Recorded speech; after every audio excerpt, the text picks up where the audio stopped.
ஓம் சாய்ராம்.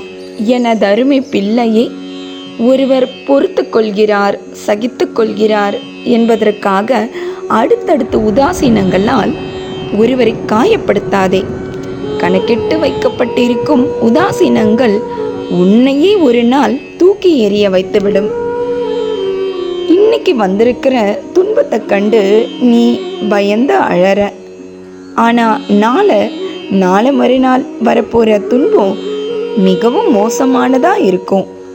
அதையெல்லாம் நீ சமாளித்து எதையும் எதிர்கொண்டு வாழ்வோம்னு இன்னைக்கு நீ எடுக்கிற துணிச்சலான முடிவு தான் நாளை உனக்கு வரும் துன்பத்தை கூட துரத்தி அடிக்குங்கிறத மறக்காத. உனக்கு பிடித்த விஷயம் நடக்குமா நடக்காதா என்று உன்னோட மனம் அல்லல் படும்போது ஒவ்வொரு முறையும் நான் உனக்கு நம்பிக்கை கொடுத்து கொண்டு தான் இருக்கிறேன். ஆனால் நீயும் என் மேலே முழு நம்பிக்கை இல்லாமல் இருக்கிறதால தான் உனக்கு நடக்க வேண்டிய நல்ல விஷயங்கள் தள்ளி போய்கொண்டே இருக்கு.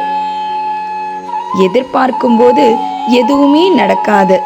எதிர்பார்க்காத போது பல அதிசயங்கள் நிகழ்ந்தது தான் இந்த வாழ்க்கையோட சுவாரஸ்யங்கிறத புரிஞ்சிக்க. பணமோ பொருளோ கொடுத்தாதான் உதவிங்கிறது இல்லை. உன்னோட நல்ல வார்த்தைகள் கூட யாருக்காவது நன்மை ஏற்பட்டா அதுவும் கூட உதவி தான்.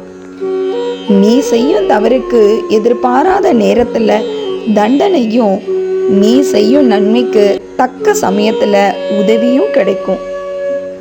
இன்னும் சில மணி நேரத்தில் உனக்கு ஒரு நன்மை நிச்சயமாக நடக்கும். இன்றும் என்றும் என்றென்றும் உன் சாயப்பா உன்னருகில். வாழ்க வையகம், வாழ்க வளமுடன்.